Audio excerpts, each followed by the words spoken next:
Hello, everybody. Ahlan wa sahlan, bonjour, bonsoir, dobry wieczór, shalom, buenos dias. It's good to have you all with us for this important initiative. I'm Helena Carbon. I'm the president of Just World Educational, a small but feisty nonprofit. And I'm speaking with you from Washington, D.C. on the traditional lands of the Piscataways. Thank you for joining us for this first webinar in what we think is a timely and much needed initiative. For several decades now, the organization Hamas has been subjected to constant vilification by the main corporate media here in the United States and in the Anglophone and Western worlds more broadly. And at important points, this vilification has prevented diplomats from pursuing the kinds of initiatives that could, even many years ago, have served to radically lead the conflict in historic Palestine to a full and final peace agreement based on international law and the whole array of rights that international law mandates. So many tens of thousands of lives could have been saved if that had happened years ago. Of course, as we know, it didn't. And since October 7th, the vilification of Hamas has increased 100-fold, as has the rate of killing, death, and destruction. Yet publics in the Western world still know stunningly little about this organization.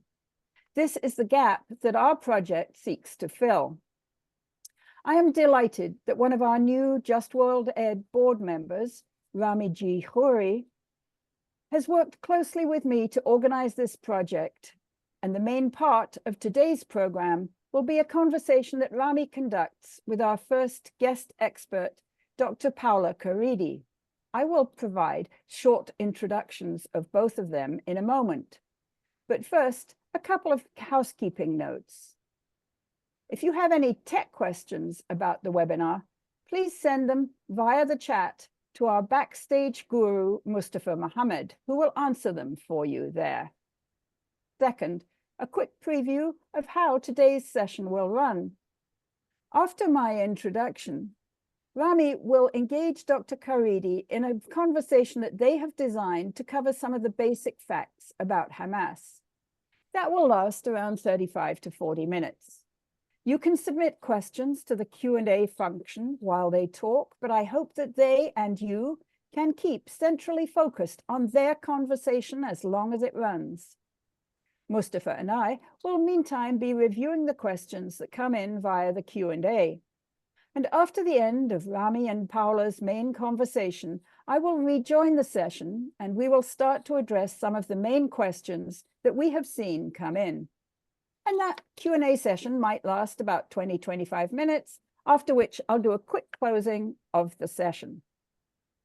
I'm sure we cannot get everybody's questions answered today. That's why we have 4 or 5 more sessions planned for this webinar series.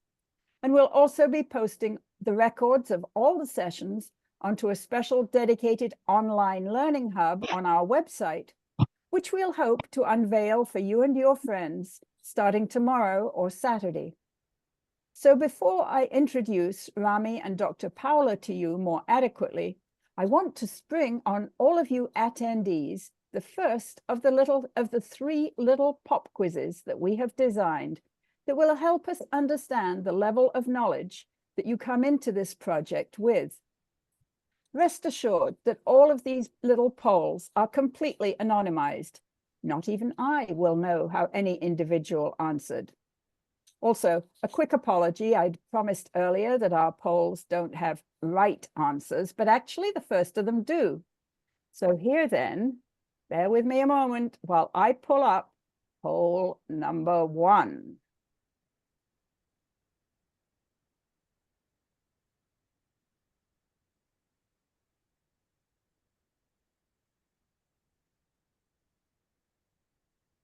Okay, people, what is the name Hamas an acronym for in English? And you can probably see the answers coming up on your screen. Okay, so we've been at it for 20 seconds. I'll give you another 5 more seconds and then we'll end the poll. And okay, super. Well, thank you, people. Actually, both of the bottom answers were kind of true because Hamas is a word that, hang on, share the results. That's what I want to do. Okay. Now stop sharing. I will stop sharing. So yeah, Hamas,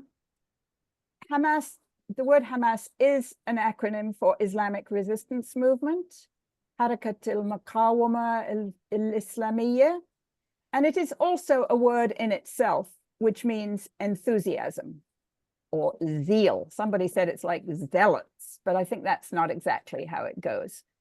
So, okay, now we'll go to poll number 2. I haven't done this for many years, but I guess I remember how to do it more or less. And actually, Mustafa helped coach me. Okay, here's the poll. Can you see it on your screen?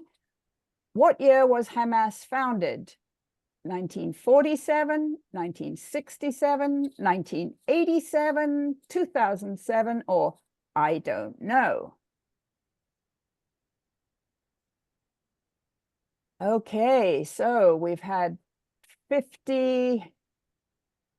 This is what I love about this. You can see like how many people answer as they come in. Okay, so 58 people answered, and nearly all of you, well, 64% of you got it right. It was founded in 1987. And thank you to the 14% of you who said, I don't know, because that is actually also important information for us to know. Whoa, things keep falling around on my desk. Never mind. Okay, end the poll. Okay, my question is, were the results shared before? I think they were, but here they are again quickly, and stop sharing. Okay, so now here we have one that does not have a right answer, and this, you are invited to give me your best, most honest answer on assurance that it is anonymous. So the question is, the policy of my government toward Hamas should be, and then we have 1, 2, 3, 4. I thought I had 6 options up here. Oh, yes, we do. We have 6 options. Okay.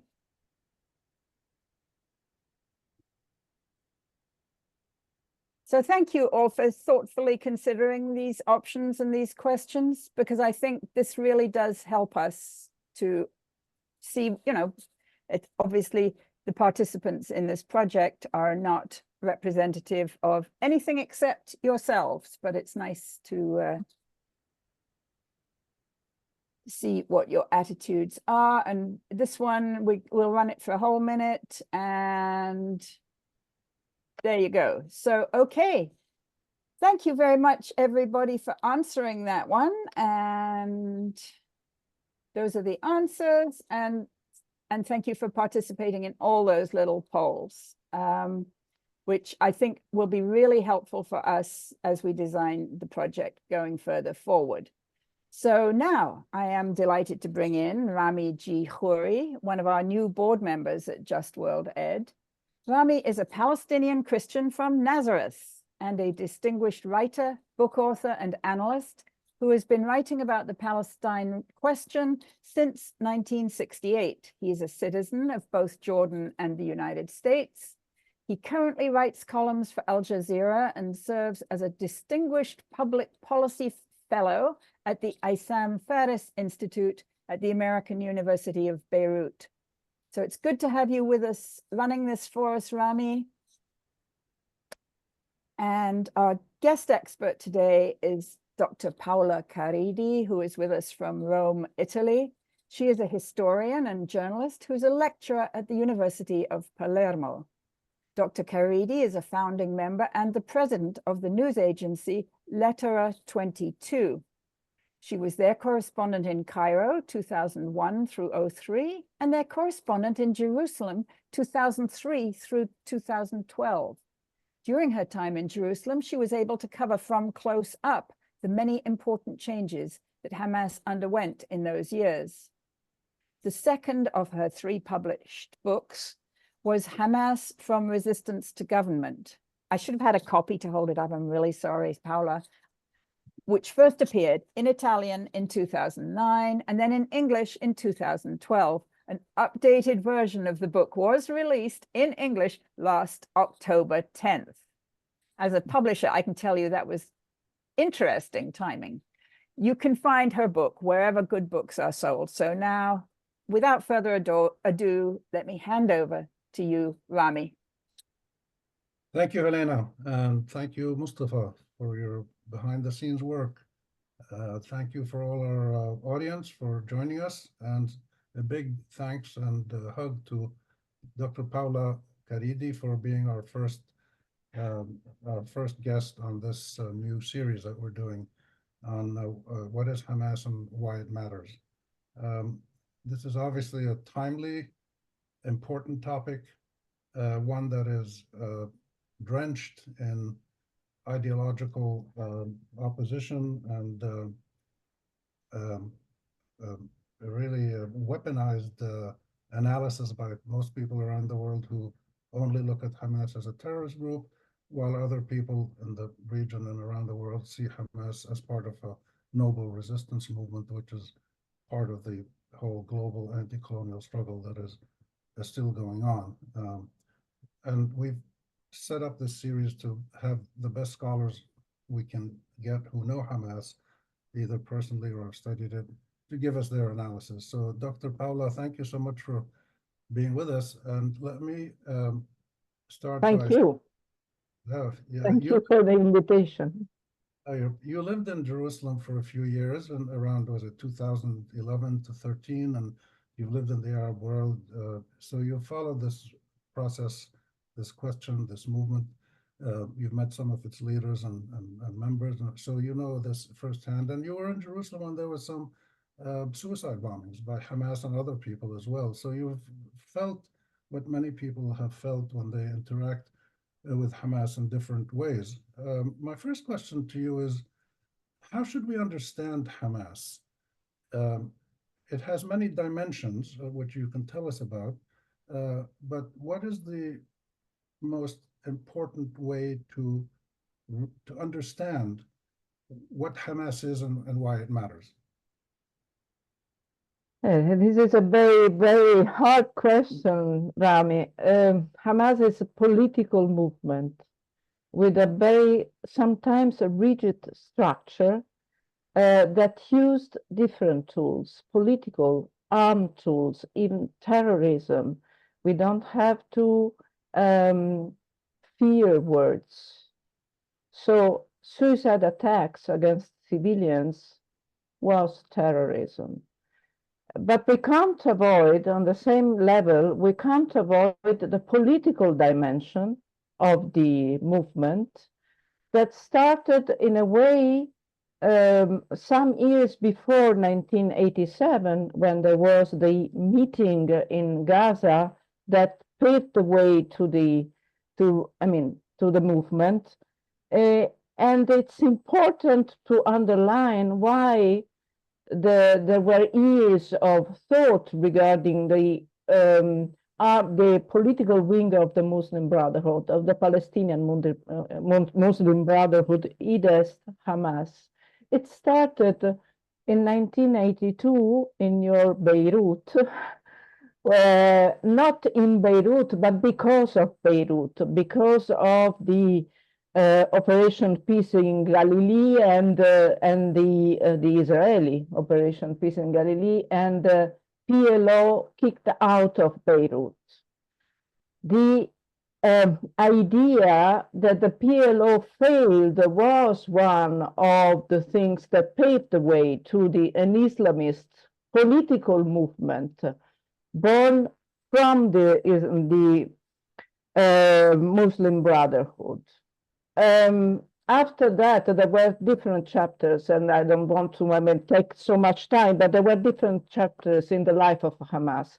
There was an initial chapter that started with the first Intifada, there was a second one when, after the Ibrahimi massacre done by Baruch Goldstein, an Israeli settler in Khalil, Hebron, the movement decided to use, and it was the political movement that decided to use the armed struggle and the terrorist tools like the suicide attacks. And then there was, in 2005, I guess, the most important chapter from the political point of view. That means a suspension of the suicide attacks and the idea of participating in the Palestinian Authority elections for the parliament of the Palestinian Authority. That was a big change because, in a way, it recognized the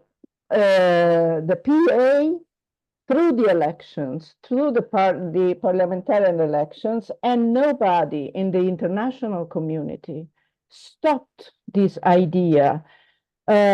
Israel, the United States, the international community, the European Union, the Arab states, it means also Egypt, paved the way to the elections where Hamas had a list and paved the way to the success of Hamas from the on the political level.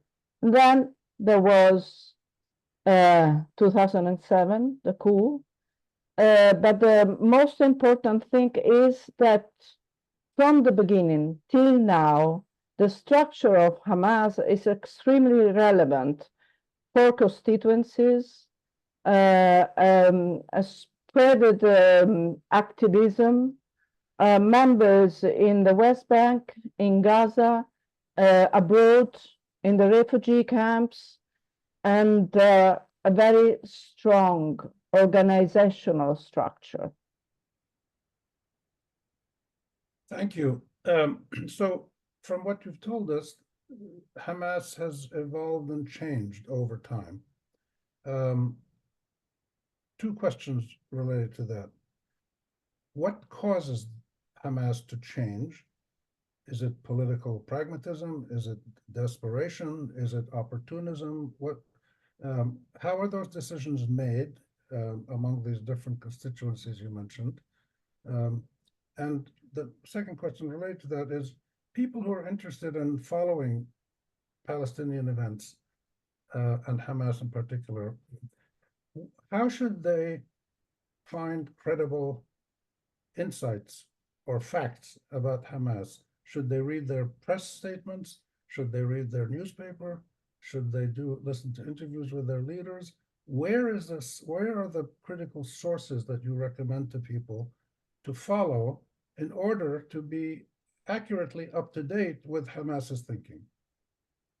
In a way, I will say that the movement has a lot of pragmatism in a very rigid structure, organizational structure, and a very rigid decisional process.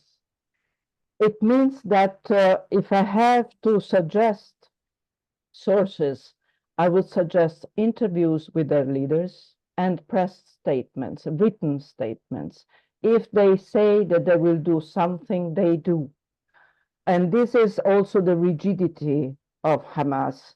Why? Because the constituencies vote for deciding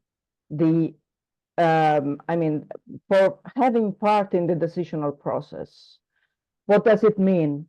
When they decided to stop the suicide attacks in 2005, there was a sort of poll among the constituencies. That means that and I will underline the constituencies because they are very important. The West Bank, Gaza, abroad, it means both the leadership and the activism in the refugee camps, and prisons. Prisons means especially the Israeli prisons where the activists, Hamas activists, continue to be involved in the decisional process and continue to be politically involved.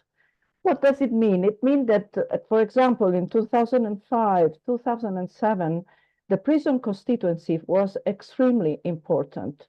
First, for the participation to the elections, to the PA elections, and second, in their searching for unity among the factions.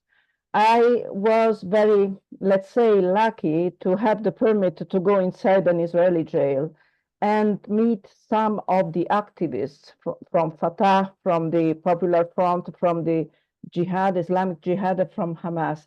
They showed me the draft of the prisoners' document. And I didn't know at that moment that that draft would be so relevant in the history of the Palestinian politics.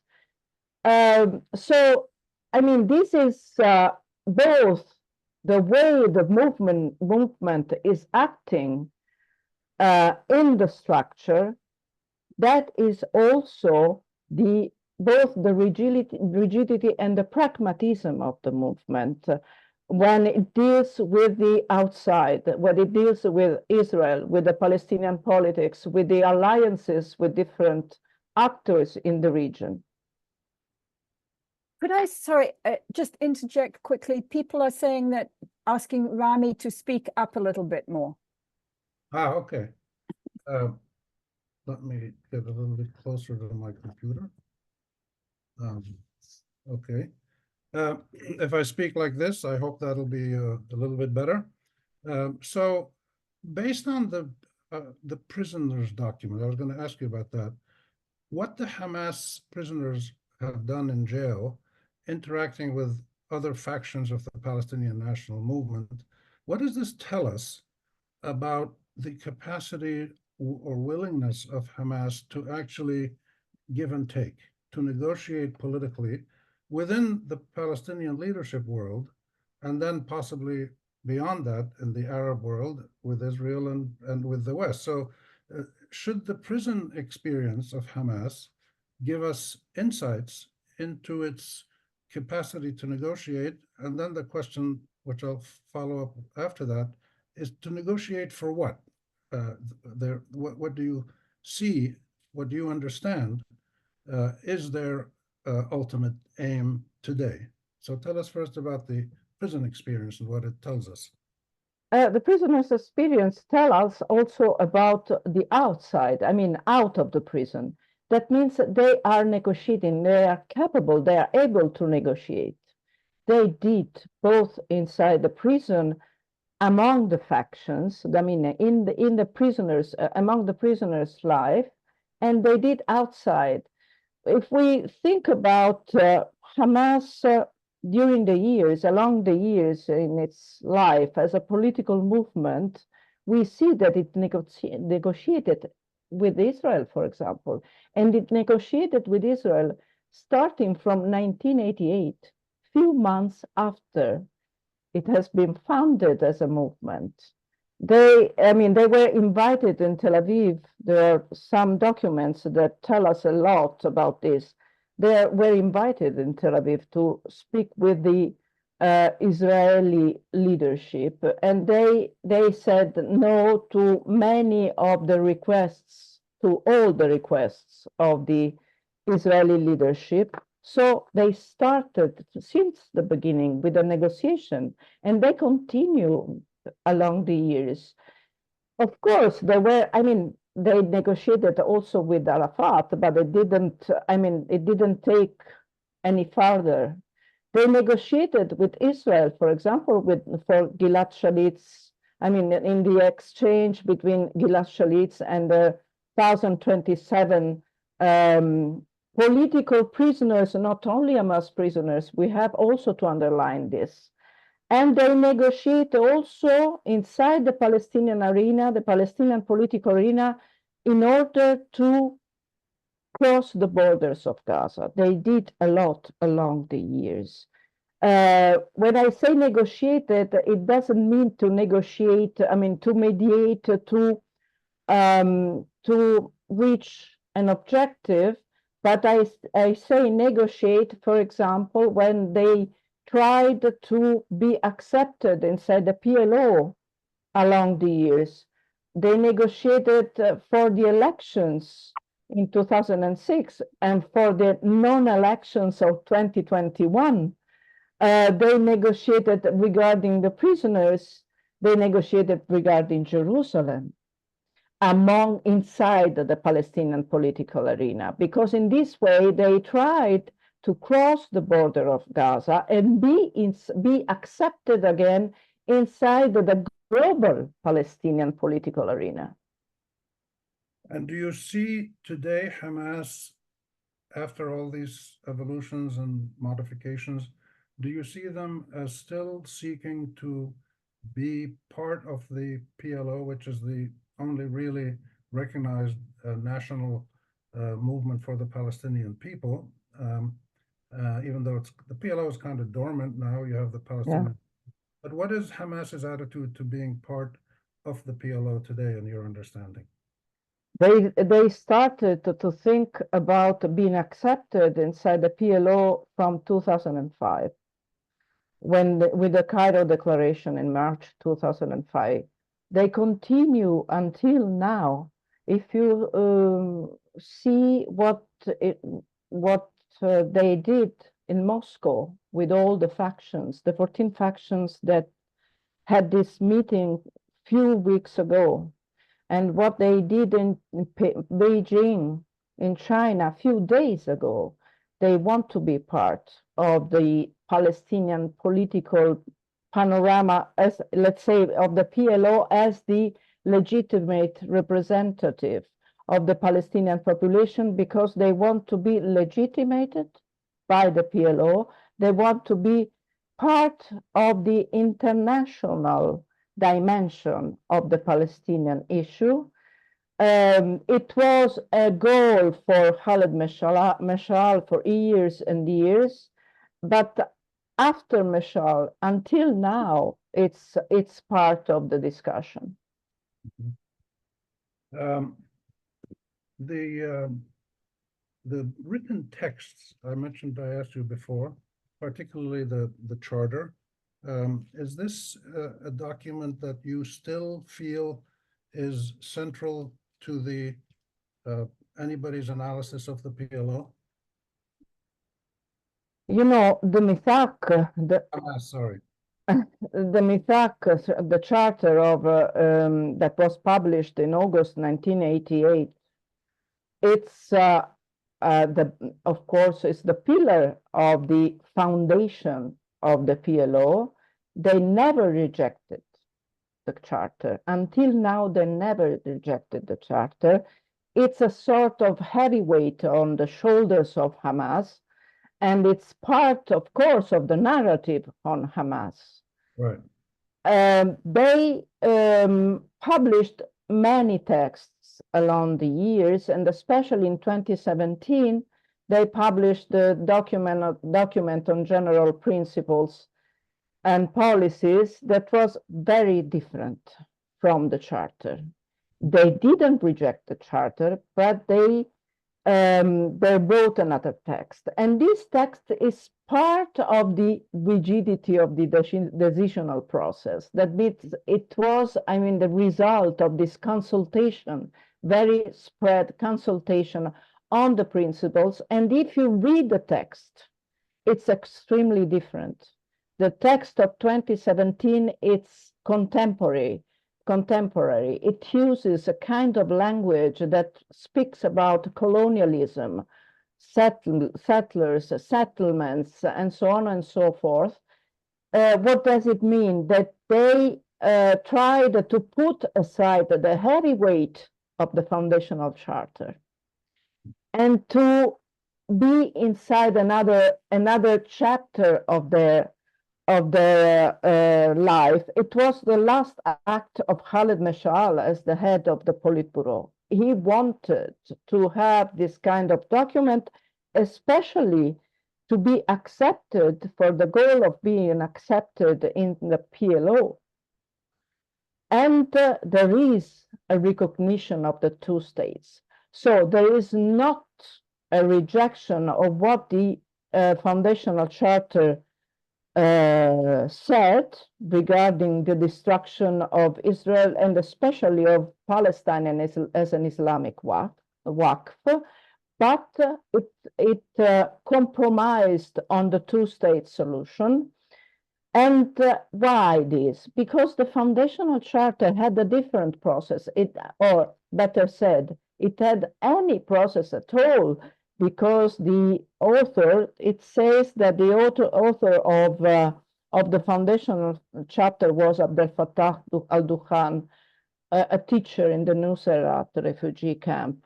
So there was not that kind of, consultation among the constituencies in order to accept the letter of the document, the words of the document.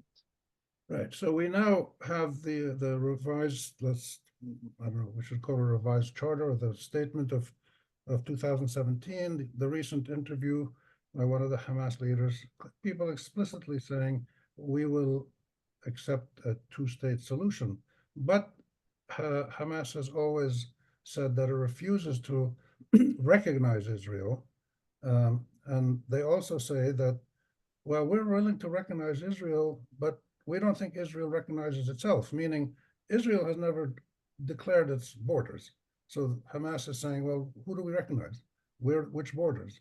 How do you interpret that? Is this a way that Hamas tries to avoid coming up with the, to answer the question, will you ever live peacefully with Israel, or will you recognize the state of Israel, or will you recognize it as a Jewish state? There's all these different gradations of how Palestinians and others, Arabs, Muslims, whatever, how they relate to Israel, which Israel, and in what form. How do you interpret this in view of Hamas's position?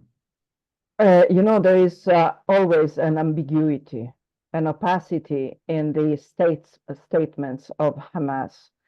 But when you speak with leaders, many would say, but of course, we recognize Israel. It's a reality. That says a lot, but says also less than you expect. For sure, for Hamas and for all the Palestinians, I think that the core issue is, do the Israelis recognize us? Do the Israelis recognize us not only as a population? We know that for the majority of the Israelis, the Palestinians with Israeli citizenship are Arabs, not Palestinians. So the question that the Palestinians as a whole and Hamas inside the Palestinian as the Palestinian panorama ask is, do they recognize us as the legitimate population inside this land, or do they recognize the state of Palestine as we recognize the state of Israel? So this is the question, because the 67 is even inside the documents, the written documents of Hamas. So what about the others? No. So leaving aside whether logistically it's possible ever to have a Palestinian state in the West Bank and Gaza, and the settlements leave, well, that's for the future to determine. But if it were possible, Hamas is, or let me put it as a question, is Hamas basically telling the Israelis and the world, we're not going to do the same thing that Arafat did. We're not going to recognize you. We're not going to admit that we're going to do something or stop doing armed resistance before we get something of equal value in return. Is that an accurate way to describe Hamas's position? In a way, yes. And in another way, the veil that Hamas puts in front of it is the veil of the temporariness. So, Hudna, Tahdiyeh, ceasefire, long-term truce. These are the words that were used along the dozens of years of the life of Hamas. So we have to take also to watch from this side, from this perspective of what Hamas is saying. But we think about what Hamas did in 2005, 2006. It accepted the two-state solution without saying, only in participating to the elections, not of the PNC, but of the parliament of the Palestinian Authority. I mean, this was the best recognition. And if I may say, the mistake of the international community was not in accepting Hamas as part of the elections, but not accepting Hamas as the winner. Because the problem was that Hamas won the elections and Fatah lose the election. You mentioned the international community. I want to ask you a question about both the international community, particularly Europe and the United States. Other people count a lot too, of course, Russia, China, India, whoever, but Turkey and Iran. But the Western world, the big powers, their relationship with Hamas, you're saying that you think they made them, you've said this in previous interviews, that you think the West made a mistake in not engaging Hamas when there was an opening. And related to that is, Hamas has a very complex relationship with the Arab countries, or at least let's say the Arab governments, because there's a big difference between popular sentiment in Arab countries and official sentiment. They don't always coincide. How do you see the relationship of Hamas with both Western powers and Arab governments? And is that evolving along with their other evolution? You know, after 2006 and 2007, some years later, politicians, European politicians and diplomats, they told me, probably we made a mistake after the elections of January 2006, not to build a framework, an institutional framework in which Hamas could be, I mean, let's say, contained. Right. And so that is the past. Nowadays, it's very difficult for the West to engage with Hamas. Extremely, extremely difficult. What to add to this? That regarding the relation between Hamas and the Arab, not only Arab, but regional states, it comes back. I come back to 1982. The first thing that Hamas said was, we will not act as Fatah and the PLO did. I mean, we will not be inside the internal matters of the states with which we build an alliance. So we will not be part of the Lebanese civil war. We will not be part of Black September 1970 in Jordan. And that was the case. I mean, they remained as leadership in Damascus, although the Syrian regime was very, very tough and hard against the Syrian Muslim Brotherhood. But they didn't leave Damascus for this reason. When they left Damascus in 2012, they left Damascus because they thought that after the revolutions of 2011, they were in the Islamist wave, and they can earn something from this Islamist wave that had a big result in Cairo with the election of Mohammed Morsi as the president of the Republic of Egypt. They thought at that time, they told me in Gaza, actually in 2012, that the Islamist wave will be a very strong protagonist on the regional level. So this is the reason they had relations with Jordan at the beginning, with Syria, or with Egypt in a certain time, I mean, after 2011. But if you think also of the role of Mahmoud Zahar, Palestinian and Egyptian as nationality, and Musa Abu Marzouk, the king of the mediators inside Hamas. You understand how also the pragmatism in their relation with the states that want to engage with them, Iran, but not only Iran. Right. When not only Iran takes me to the question of the axis of resistance, as it's called, Hezbollah, Hamas, Iran, Ansarullah, and others. How do you understand Hamas's relationship with or position within the axis of resistance and the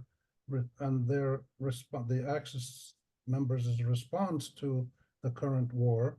Do you think Hamas is disappointed or is satisfied, or how do you see that? First, the last question, I think, is disappointed because they didn't react in supporting Hamas after October 7 in the way, for example, Hezbollah and Hamas, they were extremely supportive to each other in 2006 during the 33 days war between Israel and Lebanon. In that case, Hamas and Hezbollah alliance was very strong on the military level.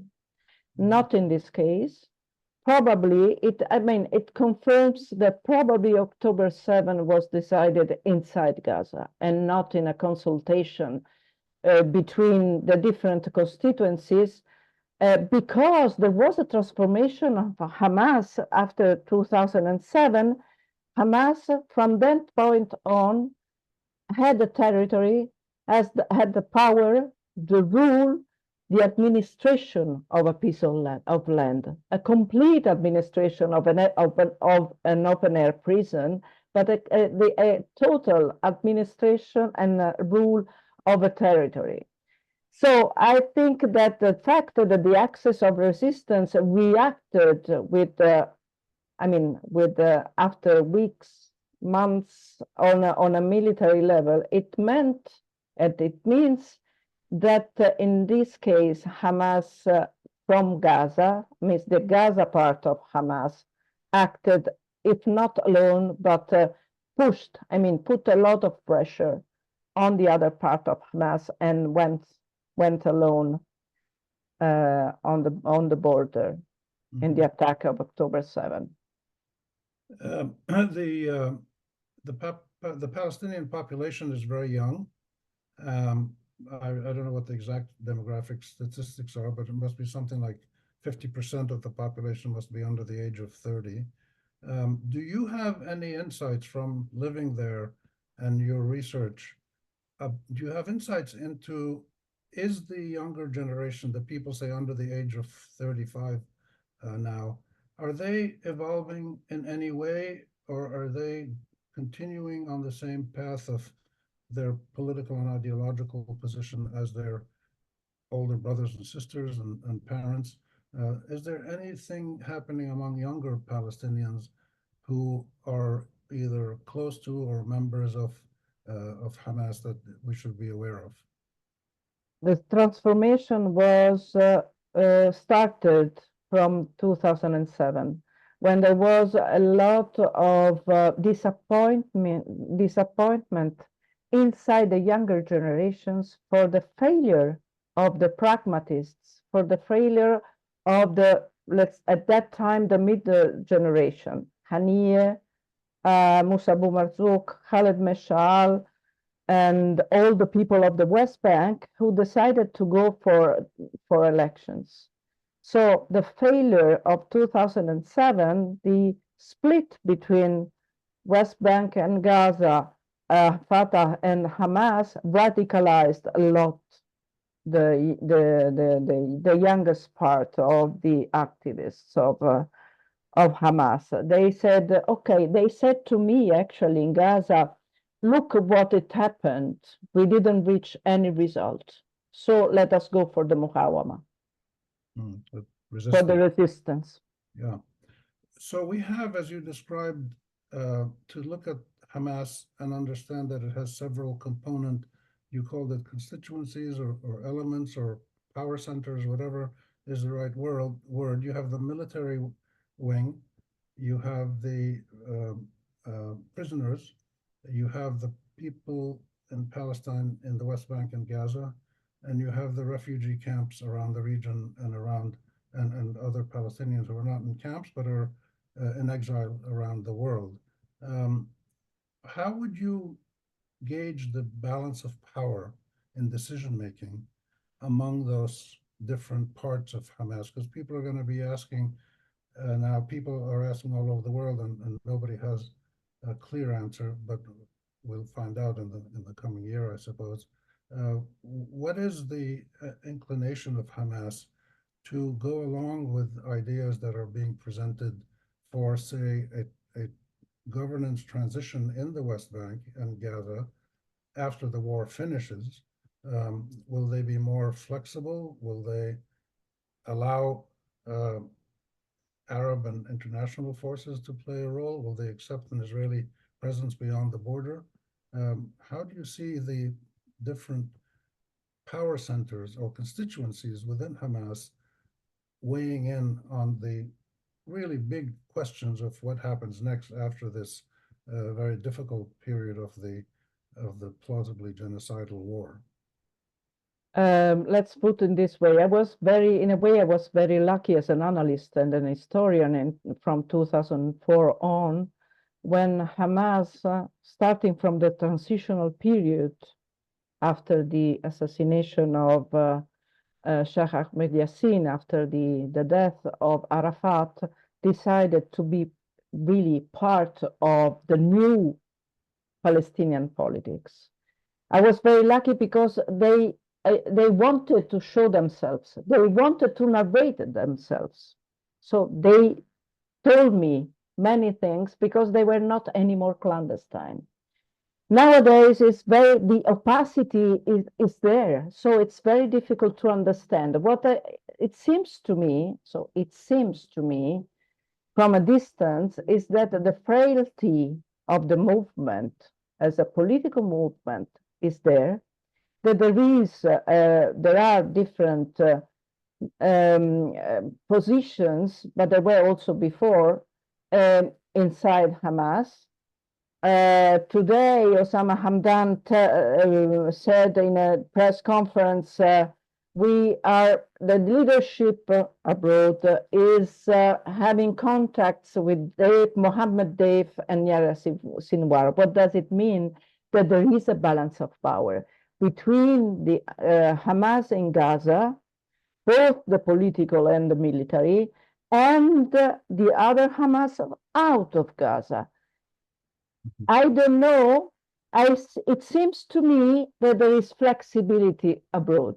It seems to me that the fact that Khalil al-Hayya, Musa Abu Marzouk, and and especially the two I've mentioned, they want to reach an agreement, both inside the political arena and outside. They will accept a technocratic government, as, for example, Musa Abu Marzouk said some weeks ago. What does it mean? They have to go out of the war. They have to go out of the massacre ongoing in Gaza. Also because I think they are feeling the pressure of the population inside Gaza. That is, it's not only suffering, it's dying. They have been killed for months and months. And in the West Bank, Hamas, from the organizational point of view, is weak since 2007, because many of the leaders, they are in jail, both in the Palestinian jails and in the Israeli jails.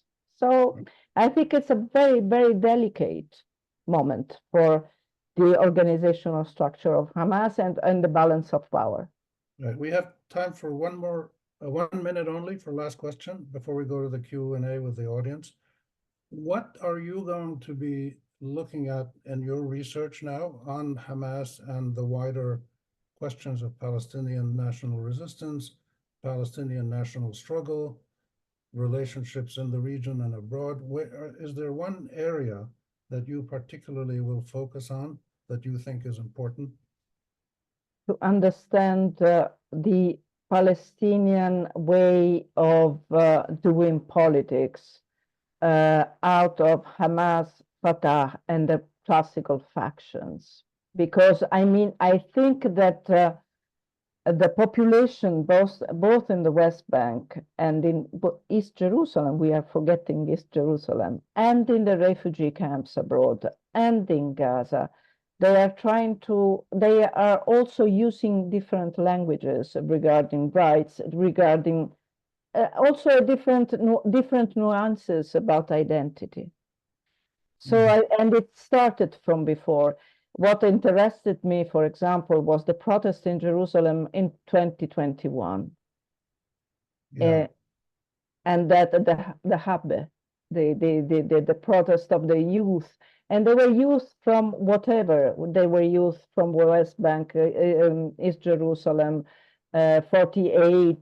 They came to Jerusalem from Nazareth, your Nazareth, and other places. So I think that we have to look after the Palestinian youth in the same way we look after the non-Palestinian youth in the campuses in the US.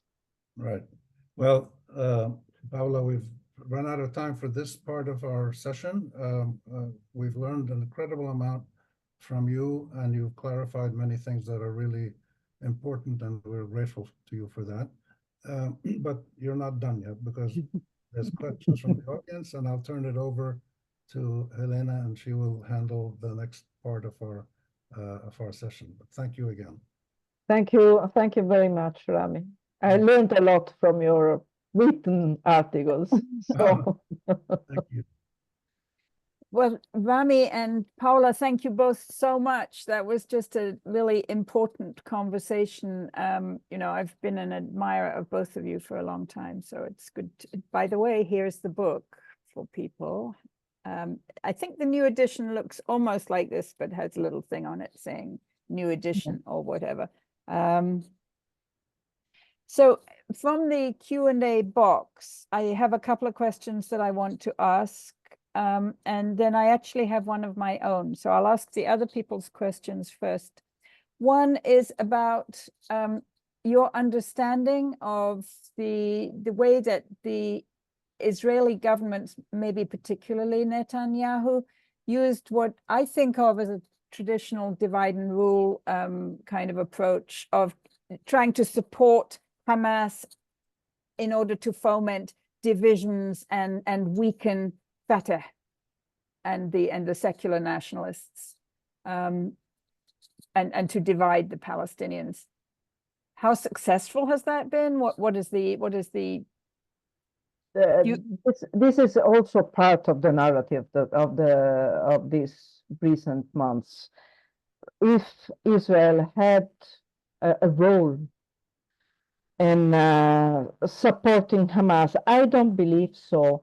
And it didn't start from now, from the Netanyahu years. It started, as I said before, in 1988, but it lasted very few months. And if we think about the wave of arrests in 1988, in 1989, some of the witnesses, the leaders of Hamas at that time, told me that almost Israel succeeded in destroying the movement in 1989. If we think about 1992, when 415 people were deported to Marj al-Suhur in Lebanon, in southern Lebanon, in order to disarticulate the movement. And if we think after 2008 of the at least 5 wars on Gaza, I mean, this tells us that I don't see a realistic the narrative that tells us, you know, Israel founded or created Hamas in the late 80s, or Israel supported Hamas to divide, because in the same way, Israel didn't support Ramallah and the PA. I mean, it was a fight against the Palestinian politics as a whole, with two different tools. The tool of wars on Gaza with Hamas, and the extreme weakening of the PA in Ramallah. Interesting. So we also have a question: what prevents Hamas from entering the PLO? We have to ask Fatah. They put a lot of effort to be accepted inside the PLO, and many of the factions wanted Hamas and also Islamic Jihad, but more Hamas inside the PLO. One for all is Mustafa Barghouti. Fatah opposed, or some inside Fatah opposed. First of all, Abu Mazen, Mahmoud Abbas. Many inside Fatah, they want nowadays Hamas to be inside the PLO. One name is Jibril Rajoub. He told this many times.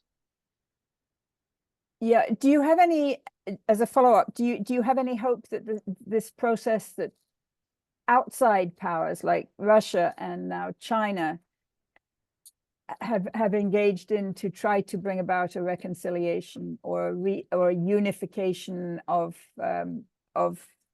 the different factions inside the PLO? Do you have hope that this will We have to have hope, because the reconciliation, the Palestinian reconciliation, will tell us a lot also about what is happening in Gaza right now. So we have to have hope. I'm not that optimistic, if I may say. And I will quote my friend Mahdi Abdel Hadi. Once he told me, when a process starts in the Middle East, it will last years and dozens of years. So it started 17 years ago, a reconciliation process. And we are seeing nowadays the result of the fact that they didn't arrive to a result, a reconciliation. Yeah. There's also the famous quote of Lenin that sometimes, history goes for decades with nothing happening, and then sometimes you have a week in which decades worth of history happens. And I kind of feel we're maybe at that sort of an inflection point for a lot of reasons. Mm-hmm. I was putting together a little Twitter thread yesterday, which didn't lead anywhere, but the idea was like, what is happening now is a struggle for the soul of Fatah. Yes. Yes, of course. When Rami asked me what is your focus now, and I told about my interest on youth, is because there are some souls that have to be revived or resignified, more than revived, resignified. And Fatah's soul is one of them, not only Fatah, but is one of them. And I think that the injection of the new language of the youth, not only Palestinian, but Palestinian as part of a global youth, could lead to interesting developments in the future. Look what we see in the campuses, not only, but as a political practice. I mean, as an inclusive, peaceful political practice. That I think it's also they are also the heirs of the Occupy movements from Tahrir till Wall Street. So I think that we have to watch at this injection of new values. Let me add in here. I'm living in Boston in the United States now, and I spend most of my time here. I go to the Middle East 2 or 3 times a year, but I've been watching very closely developments here, and the last 3 weeks of the university student protests and the manner in which the power structure here has responded, which is the media, the mainstream media, the government, and the corporate sector. Those three are the power structure, and they've come down very hard in a militaristic way against these protests. But what we're seeing here is an extraordinary historical moment where the Palestine issue, the genocidal war in Gaza by Israel, and Israel's responsibility to adhere to international law, these are all now public discussion issues. They're on the news almost every night. And they're now being pushed by the student protesters to discuss these in public. It's really quite it's an unprecedented moment where Palestine has become a domestic issue, not only in terms of the public debate, but could influence the election in November. We've never had this situation. The Zionist movement in Israel have always had engagements within the US political system, and could always have an impact in one way or another on elections. The Palestinians have never had it until now. So we have to keep an eye on how that develops here in the United States. And it seems like the students, I've been around to about a dozen universities in the last 3 months talking to people. It doesn't seem like the students are going to back down. This is a generational issue, and it's not just the students, because it's a coalition that first came to light in Dearborn, Michigan in January, February, when Arab Americans, Muslim Americans, Black Americans, Hispanic Americans, labor unions, church groups, Jewish progressives, all together created this coalition that's in the primaries voted uncommitted. And it's succeeded way beyond their expectations. Like Hamas, they didn't expect to do so well. Like Hamas didn't expect to do so well when it went into the elections. So there's really historic stuff going on here in the US, and we'll have to see which way it goes. And that's why I think the establishment is fighting back so ferociously against this, to stop this. They don't want Israeli policies to be discussed in public. They don't want Palestinian voices to have an audience. And they're losing on both those accounts.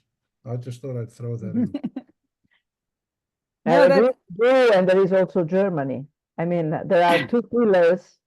One is the US and the other is Germany in Europe.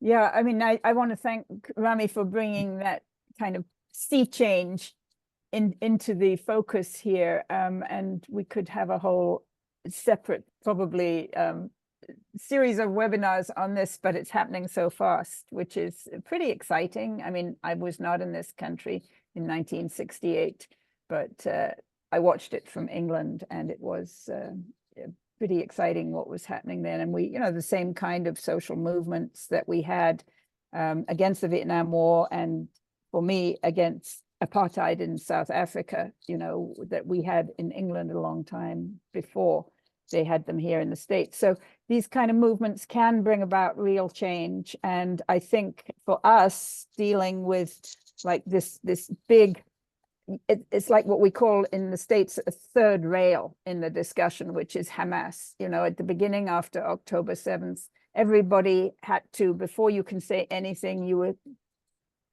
called on, do you condemn Hamas? Do you condemn Hamas?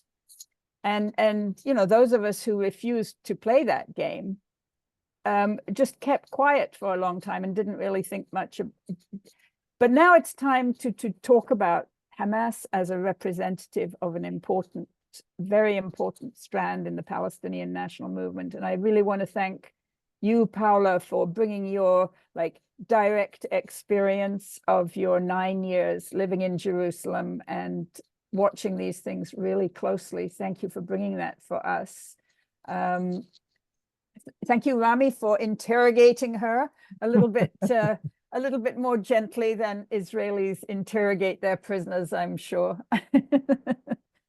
And so for those of you watching this, as you exit, you will get an evaluation form. And these evaluation forms are really important for us as we constantly try to make our programs better. And so please fill out that form. I think you should get sent to it automatically. So We can't answer all the questions that people have, but next week we're going to have Dr. Khalid Haroub of Northwestern University in Doha will be our guest expert. So that'll be, you know, another set of eyes and ears, another set of questions that we can ask him. And I want to remind everybody watching this that we offer all our educational programs free of charge to the interested public, but they do cost money to put on. So if you are able to dig into your pocket and spare a dime, or preferably quite a few dimes for us, that would be great. And you go to our website, www.justworldeducational.org, and click on donate, and you can find lots and lots of wonderful ways to do that. So thank you, Rami. Thank you, Paola. And thank you, everybody else who has helped to make this oh, and thank you, Mustafa, of course. Sorry about that. And behind the scenes. And thank you, everybody who's come and taken part in this. Same time, same place next week.